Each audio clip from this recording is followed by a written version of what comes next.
friends. Welcome back to another episode of Space for Life. And I think this is going to be an incredible episode, a little bit different than perhaps many of our episodes, in that I think it's going to be kind of a unique conversation. And I won't spoil too much of the fun that we're going to have. My guest today is Chris Rhoden. And you may or may not know from being in Richmond or wherever, Chris, and I'm not going to get into a lot of an introduction. I'm going to let him kind of tell his story, because there is so much to the story and so much for us to talk about coming out of his story. But I want to introduce Chris by way of sharing something that he wrote. He, like me, is a blogger and writes on Substack. And he wrote a blog recently called In a Name that had a little passage that I thought was just really appropriate as a way of introducing Chris. So welcome, Chris. Thank you. So if I can, and I think it's going to give you a sense of flavor of where we'll be going with this particular podcast, I want to read a little bit of an extended passage from his blog, In a Name. He writes, "When I name, or perhaps rename myself, I think it is the same. I reject the name that the great love of the universe whispered into my ear. You are my beloved. I am, and I will be with you.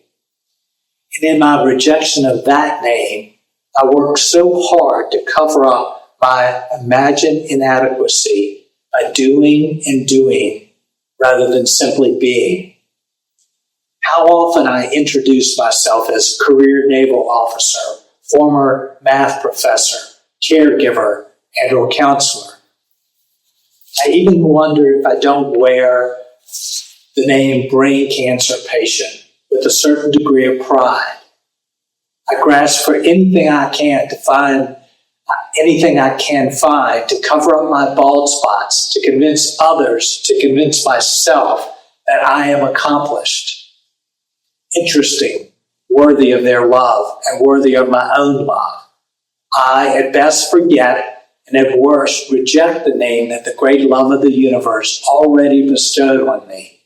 That name is beloved." So that's a interesting way to introduce someone, but I really just look forward to you telling your story. We've known each other here and there for, I guess, about 4 or 5 years when we were introduced, and some of our common threads will come out as you tell your story. But welcome to Space for Life, Chris, and I just look forward to our conversation. Thank you. I'm really pleased and honored to be here. Grateful. Yeah. So go with that kind of wide open. Tell whatever you want to tell in terms of your story. Well, I really appreciate and love that you read that particular passage, because it's often bothered me how often when we talk about it, it's a natural reaction. The first thing that we do when somebody says, "Tell me about yourself." In fact, I think I told you when we were getting ready for this, I keep telling me, "I'm going to ask you to introduce yourself." And so I start running through my resume, my CV. Here we go. Run through it. Get ready to go. And I really have a hard time with that being our default setting, if you will.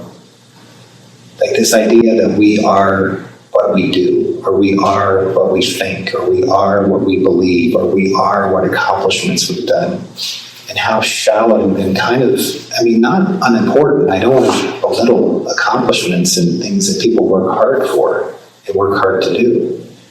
But it's really, in a lot of ways, kind of what we talked about there, is kind of just it's just like the thinnest little veneer on something that is so much deeper and so much more meaningful than our accomplishments. And yet I'm aware that I'm the first one that is guilty of promoting that when I meet someone, I so often default to trying to tell that person the thing about myself that will most impress them. And currently, that's why I have a podcast, because podcasting is kind of cool these days. And so I think, wow, they're going to be impressed that I have a podcast or whatever.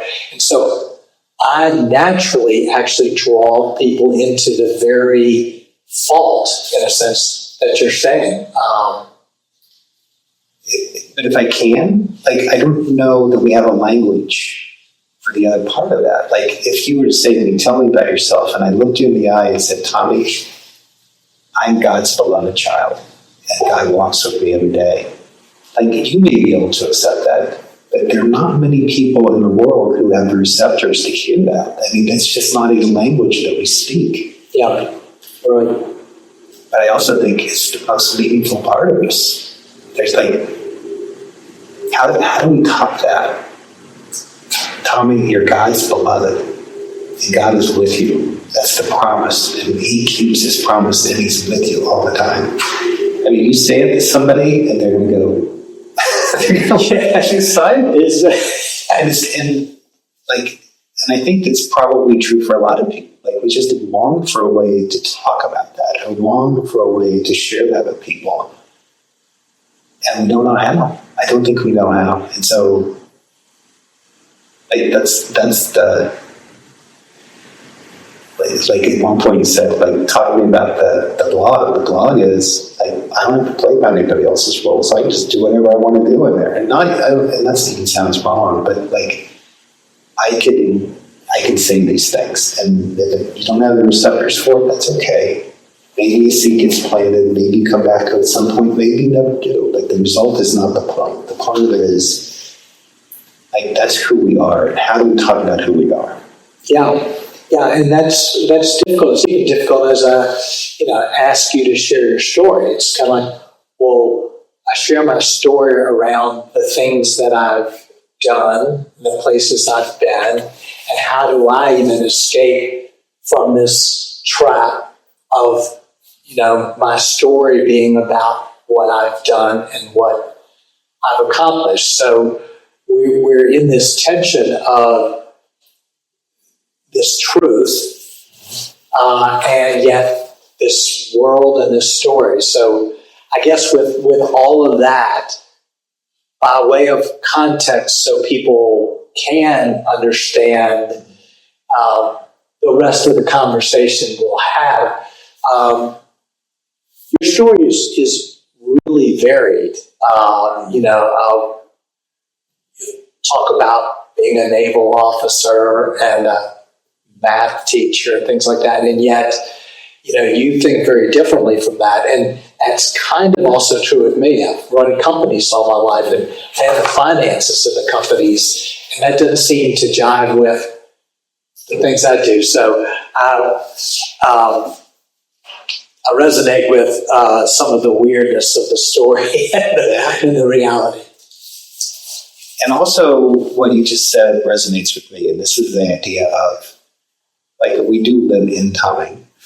We do. Yeah. And we do work jobs, and we do these things. And I think in some ways, at least to me, maybe the way, and I'm kind of making this up as I go, but I'm kind of feeling that those are helpful. They're helpful waypoints to understand how we end up at a place where we can lean into our true identity. For me, that's the case, right? And so what do I mean by that? What I mean by that is, I'm walking along, doing the thing, and having some, a moderate degree of success in what I'm doing. In a different venue, I would say, I got to do all the things that a naval officer, you read the books about, the romantic life of a naval officer, and I got to do those things, right? I commanded a ship. I was the seer. I hate these words as they're coming out of my mouth, but I was the captain of a ship on the western coast of Africa. I was the only Navy ship there, the only U.S. ship there. I was hosting dignitaries, doing all that stuff. I spent a couple of years on Capitol Hill. I mean, I got to do all the things that are fun. So I'm just like trucking along. And if you would talk to me then, like, I would have given you my resume. Here's the CV. Here's who I am. Here's who I am. And there's a lot of comfort in that, because we all work hard. I worked hard. You worked hard to run your businesses. I have no doubt of that. And when you get what seem like the appropriate rewards for your hard work, you have this idea of who you are. I'm a hardworking person, and I reap the benefits of all that hard work and that determination that I do. And at least for me, like, that's all before. That's all before. It's all before. Like, we all have these events, and I know you and I share an event where the kind of the fraudulent nature of our control gets exposed. Yes. And in my case, and I know you know this, in my case, 2 months after my daughter was married, she was diagnosed with stage 4 neuroendocrine cancer. And I can remember this moment so vividly. Sitting there in the doctor's office, and like, we're all kind of praying that it's lymphoma. And praying didn't mean the same thing then. Yeah. You're going to get cancer. And you're pretty sure your daughter has cancer. We're going to do the biopsy, and hopefully it's lymphoma because we can treat that, and we'll see what happens. And so we're like kind of jokingly talking about praying for lymphoma. And if you have listeners that have lymphoma, believe me, I'm not making light of it. I am not making light of it. Understand. Instead, the doctor looks at me and he says, and he looked directly at me, and he looked at me and he said, "Chris, cancer is almost certainly going to take your daughter's life." And were you by yourself? No, I wasn't, which I don't know why he looked at me to do this. He expected me to be the strong one in the room. I don't know, but that's what he did. And I was not the strong one in the room. I mean, like, I think, I couldn't, it was so disoriented. And people talk about, like, oh, you lose your balance. And it's like, it wasn't that. What happened was, like, I was completely disoriented. I mean, I kind of sort of maybe hold it together a little bit. But like, everything I believed about me, everything I believed about the world,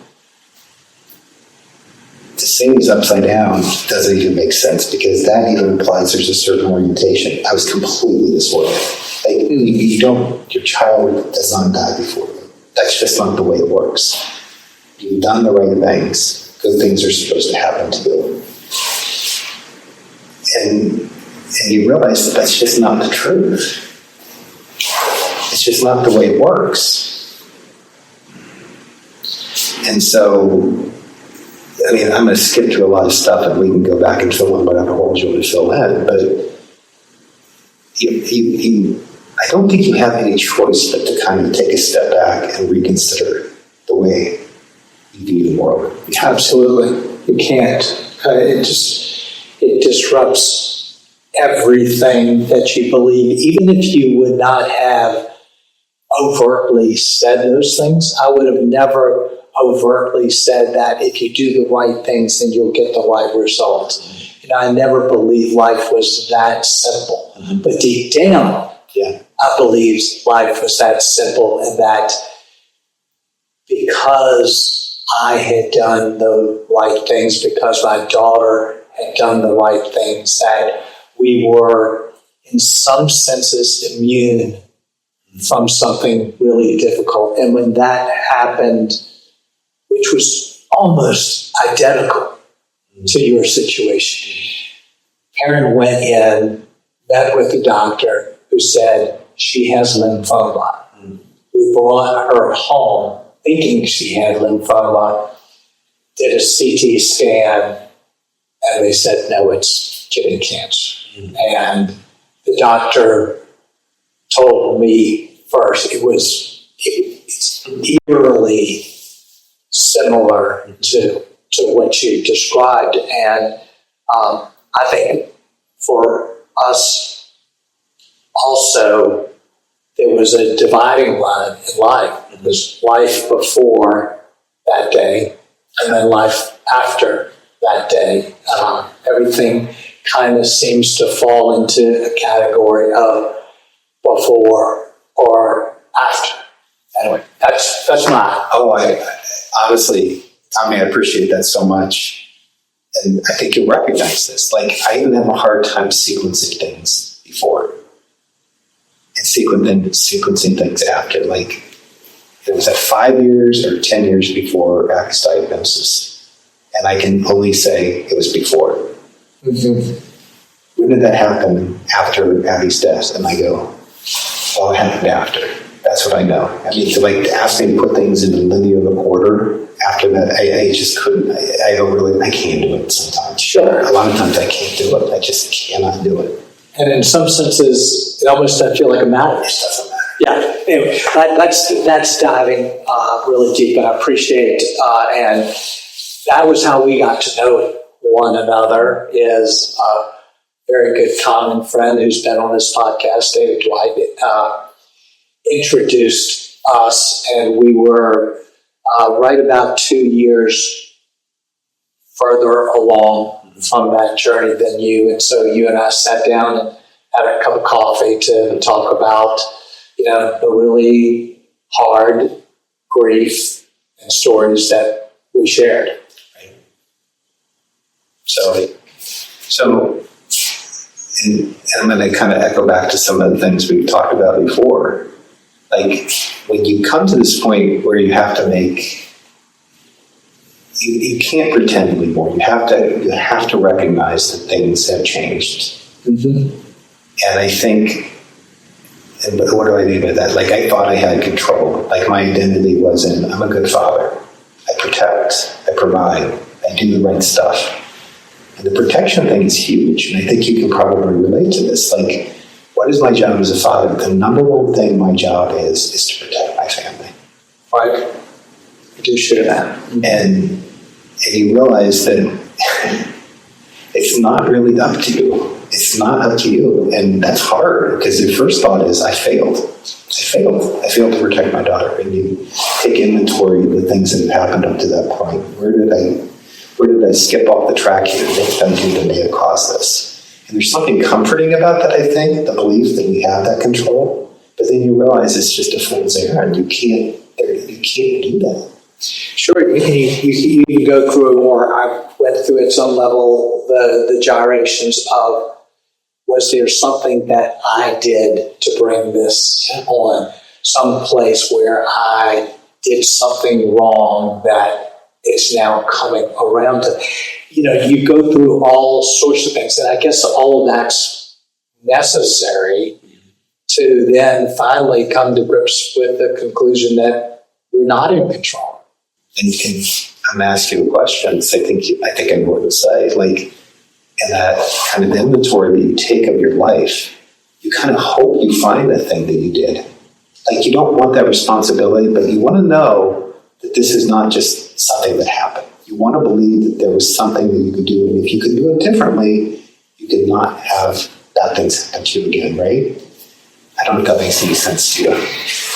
Yeah, I think I actually probably had more of a fear that I would come to a conclusion that I had done something to bring this on, or even that our family had, or something of that nature. But I will say that was an important part of the growth process. It was a painful part of the growth process. And those early years, our journey with Karen was 6.5 years. It was a long, very difficult journey, but there was so much kind of deep growth that happened as I began to see life very differently, and to see God differently, and to see goodness differently. So it began a reframing of everything that I saw and thought about life, and it still continues. I appreciate that, because I don't think by any stretch this this process is over. Like sometimes I wish it were. Right. Wouldn't that be nice? No, I'm here, enlightenment. But I knew that's not the case. There's not an arriving. No, there's not. Yeah. And as you're talking about this, I'm thinking back to, like, I really get the idea that we want there to be a cause. And I appreciate what you said. Like, maybe on one hand, yes, I get it. I would hate to find out that I did something to cause this. But, like, and I kind of go out on a limb, and maybe not, but I wonder if you have these experiences where people would say things like, and they said it all the time, oh, Abby's going to beat this. She's strong. She's determined. She's going to get through this. She's going to beat this cancer thing. And I remember, I was not compassionate about that at first, but I grew into a place of compassion. Like, my first reaction was like, do you really think that's the way cancer works? Like, if we're just strong enough and good enough, it's all going to be okay? And I realized that people really want to believe that. Yeah, they want to believe it. And I get why they want to believe it, because you've seen this beautiful young woman who has done the right things, and if she can be struck down by this thing, then they can surely be struck down by it. Sure. And so you want there to be, well, I'm strong enough and try hard enough, and if I fight hard enough, then we can do this. So I get the urge for that. But I also, and by your nodding, I think you recognize it's just absurd. It's just like this desperate white-knuckling clinging to control that we don't have, because not having control is just terrifying. Well, and unfortunately, and you may have had this experience also, I think it's worth saying, even for people to hear, even though this is a really difficult conversation, but there are perversions of the truth. And one version of that I heard on multiple occasions is that if you just have enough faith, if you just memorize enough scripture, if you just trust God enough, then she will be healed. If she does this, if you do this, if you go at this, then that will be the mechanism by which God will then step up and create healing. And that actually made me angry, because I just felt like, that that's so painful that people might be led down that false version of the real truth of who God is and what's going on. And that was very hard for me, and we encountered that at times, and I think for the most part, as people were very, very well-meaning and caring, could offer compassion for people who were genuinely trying to help, even if what they were doing was not helpful. That just breaks my heart, but I know that happens. I'm sorry that happened to you. And here's where my therapist part comes in. I recognize that those people were talking to themselves. They were trying to inoculate themselves to suffering, and I appreciate that, and I get it.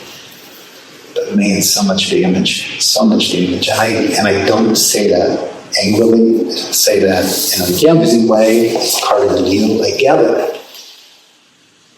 But I'm sorry. Yeah, I appreciate that.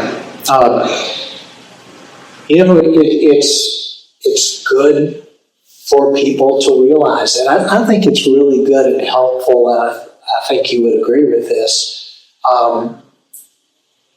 When you encounter people who are in that kind of difficult story, and you continue to be in that kind of difficult story, to just simply say, I don't know what to say. I'm just sorry, my heart is with you. That is so good and adequate. So can I continue? I'll hit the back 10 on the... Okay. The back 10 is, okay, so what happens there? So at this diagnosis, I really feel like we have, like, I'm not a person that like lives in this, it's either this or that world. There's always a spectrum we continue on, I think. But I think in general, like we are faced with a choice. And the choice is either we accept the limits of our control, which are like almost none, or we double down on control. Yes. And I would love to tell you I learned very quickly, and as soon as that happened, I go, oh, I don't have any control, and I released it, and I let go of my white knuckle grip, but I didn't. And there were a lot of days spent on the computer and looking for, initially, it didn't last very long, but initially looking for studies and making sure I understood everything there was to know about neuroendocrine cancer.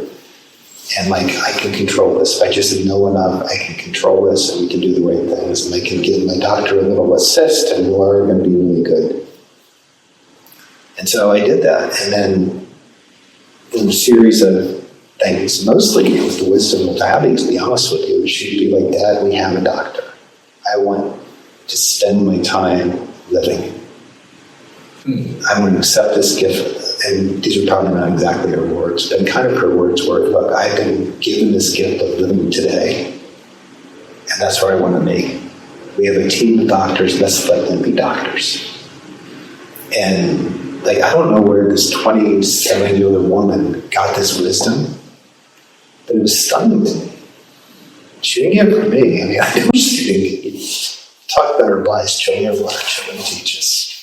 And that was one of her things. It's like, we can sit here and we can fight this war, and I can spend the next 2 years, tilting at windmills and doing all the stuff that I'm supposed to do, or I can accept this gift of life that I've been given today. I'm choosing that. Mm-hmm. So, and that is releasing control is what that is. That's just letting go of it and going, okay. So, that's a long way of saying, like, Richard Rohr talks about first half, second half of life. And I don't think it's that simple. I think it's we take control, we have something potentially catastrophic that happens, we have suffering that forces us to recognize the limits of our control. And then we double down or we release, and then it happens again, and it happens again, and it happens again. Mm-hmm. And I think if you were to say, what's your story? That's my story. This is my story of discovering the limits of my control and recognizing the name that I was given early on, and then kind of wandering away from that. And so we gather up new control and new things and new things to make myself look better and everything else. And then something else comes along and we go, okay. Yeah, and I would want to say, and I'm interested in how you would respond to this, that as I hear you say that, as I agree with what you're saying about the way life comes, that you have these defining times, that you have an opportunity to choose how you might respond or not respond to it, that as we describe life this way, I think that for many people listening, that is a terrifying way to describe what might be ahead of them. And yet, at the same time, I would say that even in the midst of some of the hardest things that life can deliver, which you've experienced, I've experienced, so many people have experienced, that there is in that hardness, there is some of the richest, most joy-filled, most profound and good parts of life in those. And that's not to paint, I hope, a Pollyanna picture, but to say that I couldn't even put into words literally how I have grown as a human being through these hard things that have been experienced. And so I just would want to encourage, in a sense, those that are listening to say, don't be afraid of what life might deliver you. Yeah, so as you're talking, like I hear what you're saying. Like I can imagine being on the other side and watching this a number of years ago and say, it almost sounds as if you're invited suffering. Yeah. So that you could become better. And I'm not saying that even a little bit. Agree. I'm simply saying suffering is coming. I'm sorry. Who do you know that is immune from suffering? And the answer is nobody. It's part of the deal. And so rather than running around trying to outpace the suffering, what if we could be still and acknowledge that it's coming and come to a place of peace and knowing that we're not alone with it? And to me, like, those sound like churchy words, but no, they're not. They're not churchy words. That's the only way I know to get through. Because if you think you're going to outrun the suffering, it's going to be you're going to be disappointed. Like, who do you know doesn't go through suffering? You say, well, not everybody's lost a daughter. And I go, yeah, not everybody has. But like, the highest level of suffering for every single person is the highest level of suffering for that person. Suffering is suffering. Yes. Yeah. Yeah, it is. So let's perhaps kind of move forward in the conversation, because so much has happened in your life since those years, difficult years with Abby. How long did she fight the cancer? 2 years. 2 years. Yeah. And I didn't realize until just our conversation before this exactly the timing. You mentioned, if I heard it correctly, that she died 2 weeks before her 27th birthday? Or 28th, yeah. Her 28th birthday? Yeah. Okay. Karen was 1 month before her 27th birthday. So almost exactly in terms of that. So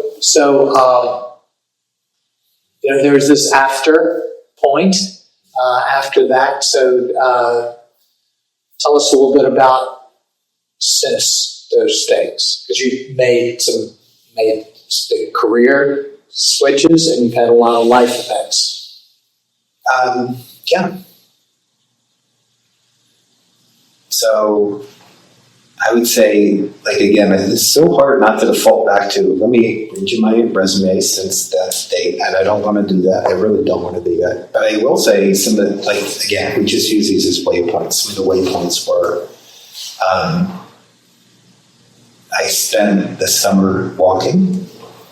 I'm a very big believer in the healing power of walking. So I spent about 2 or 3 months on the Appalachian Trail and just being still and being quiet. And it had probably some transformative experiences there. And it's not about the 300 miles or the 400 miles or anything like that. It's more about, I think it was the first time I was ever still enough. I didn't have a choice. It wasn't like there's some formula that I could put together and say, here, go do this, and you have these. It wasn't. It was just grace, and it was just like I didn't know what else to do. So I went out on the Appalachian Trail for a couple of months, and I think for the first time,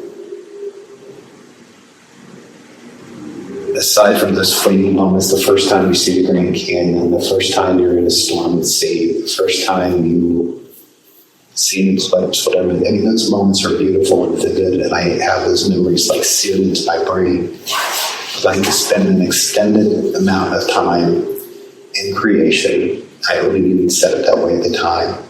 And just to behold the glory of this gift that we've been given, it was pretty transformative. I love that. And it's, in some senses, it's one of the most unnatural things to do in the process of grieving, to create the space, because it's creating the space to feel more deeply.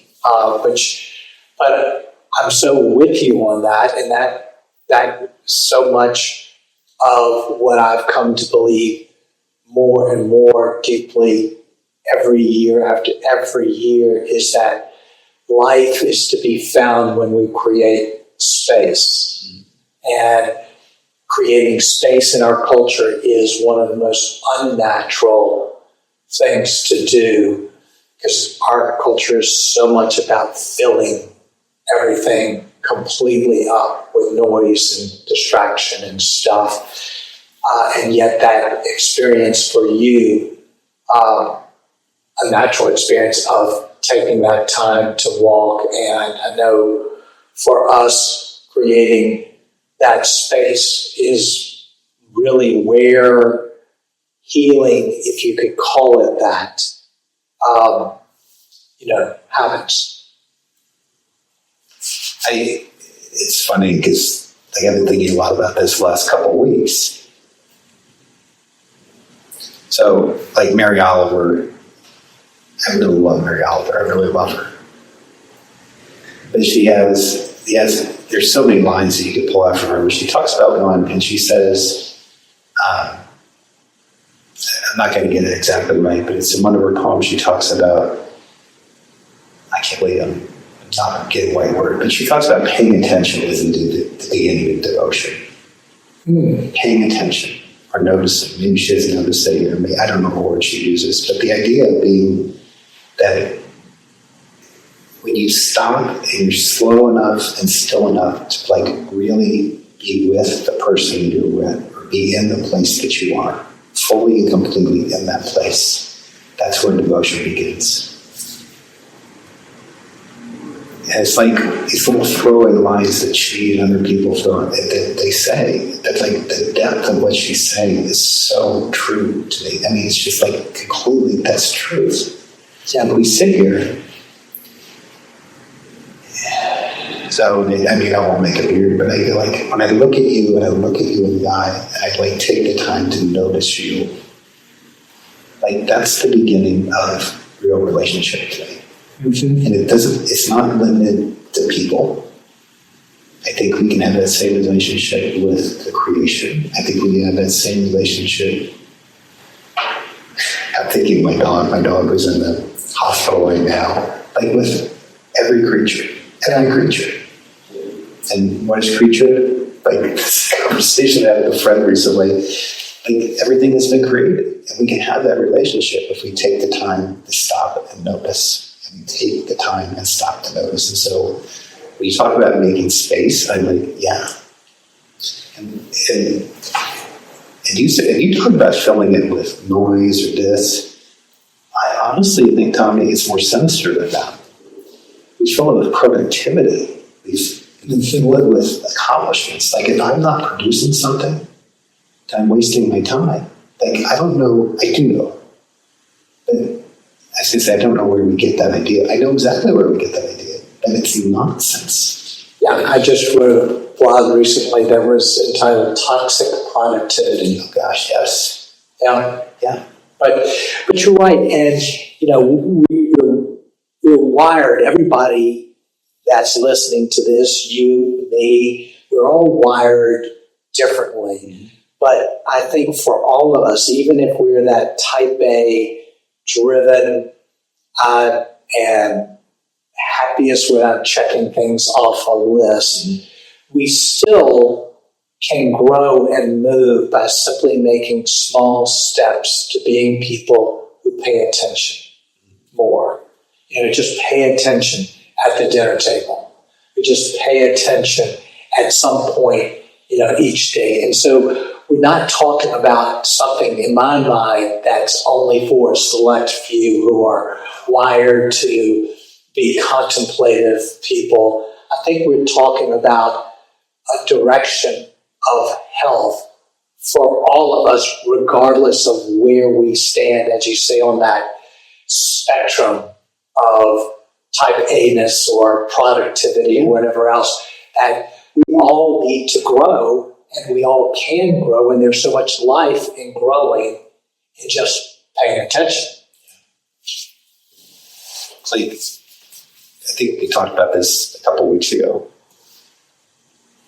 I think there's so much depth, richness in a lot of the scriptures that I learned growing up that I just kind of memorized the words and off we went. But like one of them, and everybody who's listening, if you haven't heard this and you're listening to this, maybe that's even better that you're hearing this for the first time. There's this place where God is speaking. I couldn't even tell you the whole, where he says, "Be still and know that I'm God." Mm-hmm. And what is so beautiful about that to me is, like, I think I always heard that as, be still and know. Like, this is all on you. And I don't think that's at all what it means. I think what it means is, if you can be still, then you will know. That is a completely different thing than the way I believed it to be. That's fascinating. I love that. And it's not us. It's just grace. It's just grace. I don't have to work to be still. I don't have to work to know. I just need to be still. And then I will know. Great. I love it. So, life's taken some turns for you. Would you mind telling us a little bit about that? About a year ago, I was diagnosed with glioblastoma. And what does that mean? I wouldn't know. If I hadn't had that happen, I wouldn't know. Here's what happened. I had a seizure one afternoon and ended up a few days later in surgery, having a resection, part of my, basically a tumor in my brain taken out, and I've been treated ever since then. Glioblastoma is one of those cancers that, well, I'll put it to you this way. These are the facts. I don't need to embellish them. Like the 1-year survival, the median 1-year survival is 50%, so it's 50%. So in about 3 weeks, I will have outlived half the people who were diagnosed on the same day as me. And so I think we talked before about how it's never a nice, neat little switch between I'm relinquishing control and I don't have any control anymore. And then we go back and we start grabbing hold of the control again. And then something else will remind me, sometimes gently, maybe not so gently. This is one of those not so gently things. Like, no, I'm really serious. You don't have control. And you can fight it, or you can be in it. And you can just relinquish control over, I would say, to God, and leave it at that. So I'll talk about Rory again. Rory talks about that suffering. He says suffering is whenever we are out of control, whenever we don't have control. And like he's far more educated than I, probably far more intelligent than I, but I think he gets it wrong. Because to me, we're never in control, but we don't always have to be suffering. To me, the suffering is when we try to hold on to the control we never had, when we try to maintain that illusion that we're controlling things. So this happened a year ago, and this has been a year of just going through the process again of just letting go of the things, letting go of those names, letting go of all those things that are the things I think I can control, right? I can control what I do with my job. I can control, and I know I'm wandering here a little bit. I hope you'll indulge me. But that's what this year has been. It's been a year of letting go. And what's been beautiful about that, and the hardest thing, I'm not going to do great at citing all the people I should cite. One of the people who I would consider a friend that I've never met before, she's the poet laureate of Colorado. Her name is Andrea Gibson. And right at the beginning of this journey, she's also a cancer patient. And she talks about the hardest pain to let go of is somebody else's. The hardest pain to let go of are the people's pain, the people who love their pain. Yes. I'll be honest with you, for me, I'm really at peace with all of this. I really, truly am. Most days, there are times when it goes back and forth and I'm more for sure. But the hardest thing to do is to trust in what I call the great love of the universe. I say that in that way for a particular reason at times. But that applies not just to me, but to the people around me. And trusting God is going to take care of the people around me.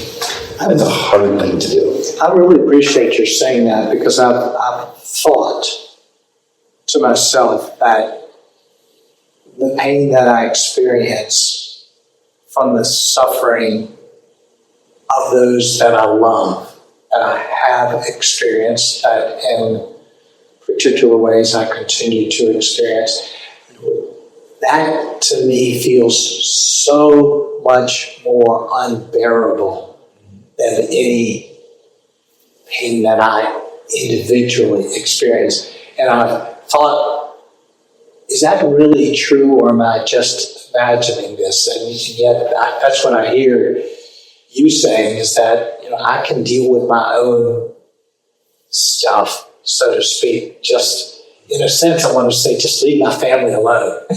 Just leave my friends alone is what I want to say, do. But yet that was not it. And isn't it interesting that that's kind of what Job's experience was? That the suffering that was wrought in Job's life was to all those around him, at least for the lion's share of the time. So anyway, that I've always thought, just do whatever you want to be. Just that's an exaggeration, and I don't know. If I experienced what you're experienced with, I would still say that. But I appreciate what you're saying. If you mind, I just want to slow it down just a little bit, right? It's really easy, I think. It's relatively easy.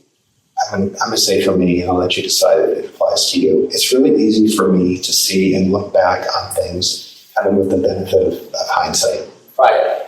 Like, I'm pretty confident that I was in grace before I even knew the word grace.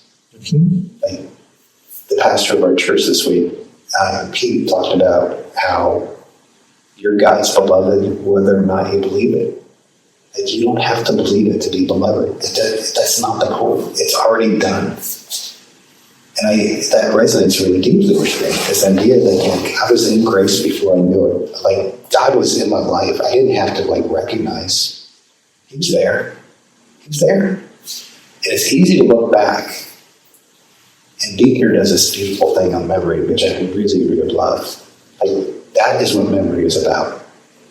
One thing. He talks about memory is about being able to look back on your past life and realize that there's no way you could have gotten from point A to point B by yourself. And you don't even know it at the time. But you can look back on your life and go, I was not alone. I was with somebody who was with me in that moment. So for me, I can look back on my life and go, I had no idea, but I was not alone yet.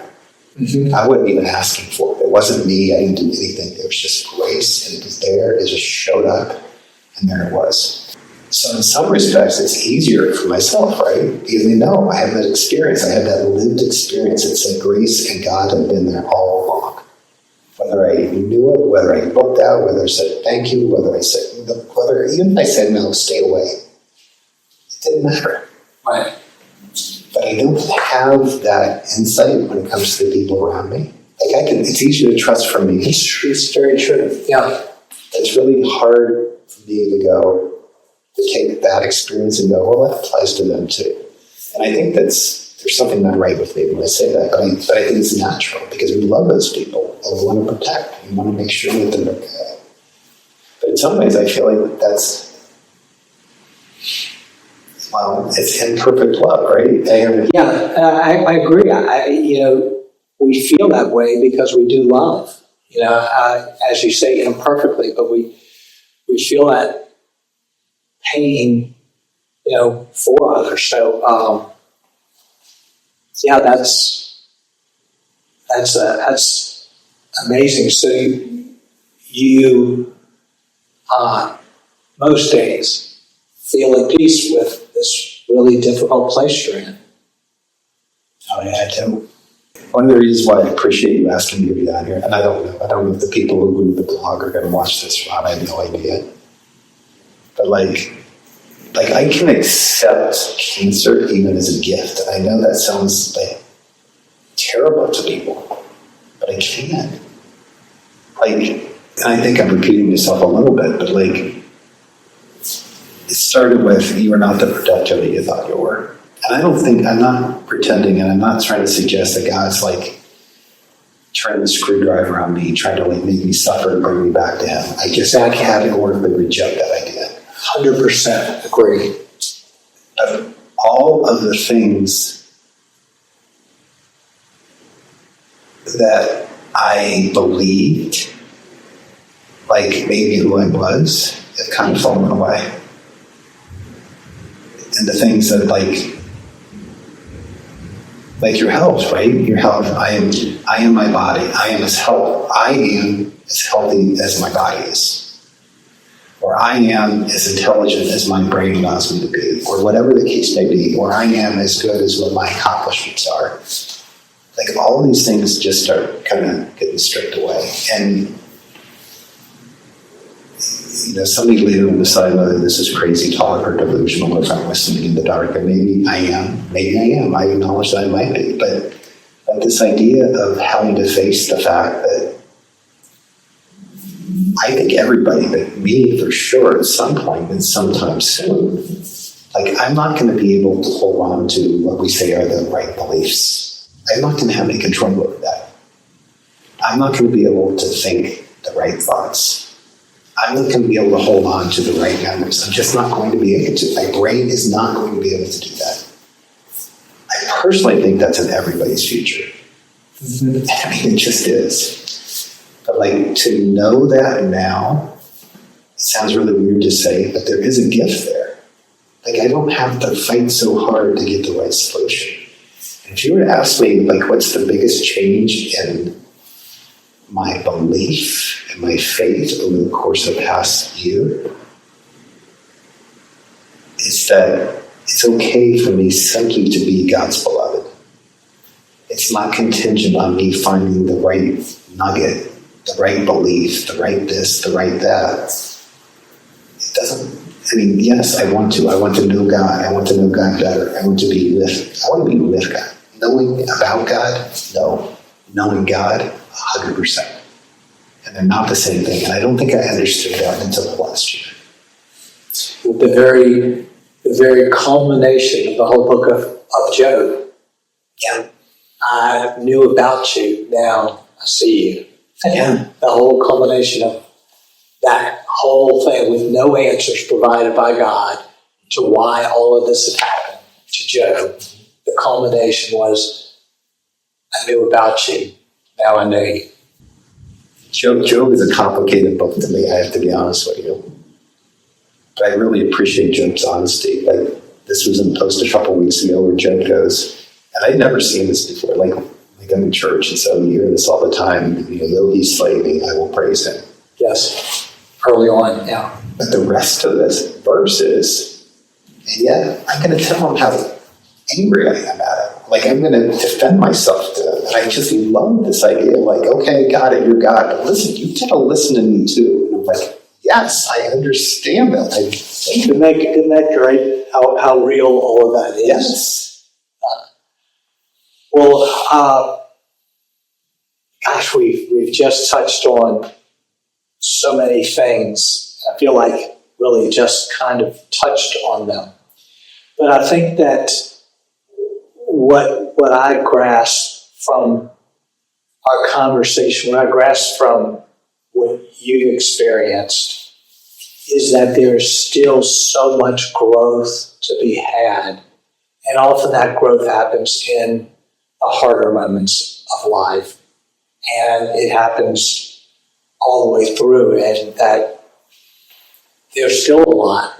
And you're freed up, in a sense, from performing, from having to get it right. It's not about you're getting this glioblastoma right and thinking the right things and having the right beliefs about God. You're actually free from that now.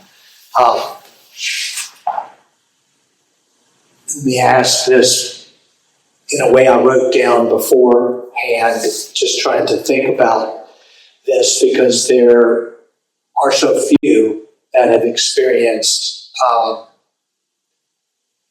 what you are experiencing and what you have experienced. As I said, I think even the thought of all of this scares a lot of people, that if it could happen to him, it could happen to me. So I recognize that, and I still carry some of that, knowing that my hard days aren't behind me, even though I've had hard days.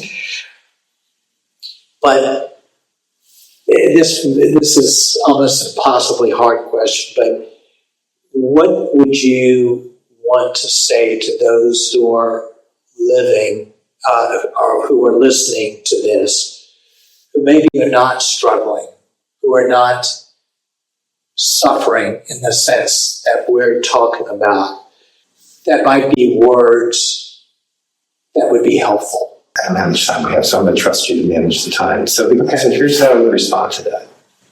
With a question. And then what you would say? My question would be, okay, is it the glioblastoma that gives me that freedom? Is it the fact that I lost my daughter that gives me the freedom from having to strive and get it right? For me, it is not those things that gives me the freedom. It's those difficult experiences that have recast, have given me a different lens for life, that realizes that freedom has always been there and been available.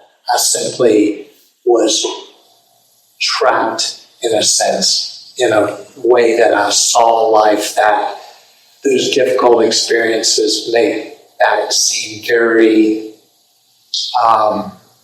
shallow. But that's a judgmental word for it, and I don't mean it. See, light. There's more, and that more is beautiful to me. I'll throw out something that I think about when I think about this question, and I don't want to take it away from what you would say to this, but I would want to tell people that they could trust in the goodness of God.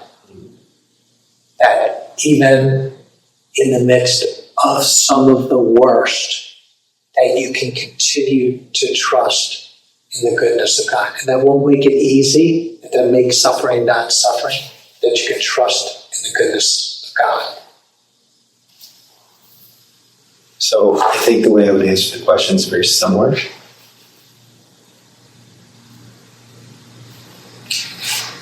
Honestly, when I hear goodness, sometimes that's a scary word, if I'm honest. Okay. And why do I think it's a scary word? It's a scary word because goodness to me implies, at least in the church in which I grew up, it implies justice. And justice means accountability.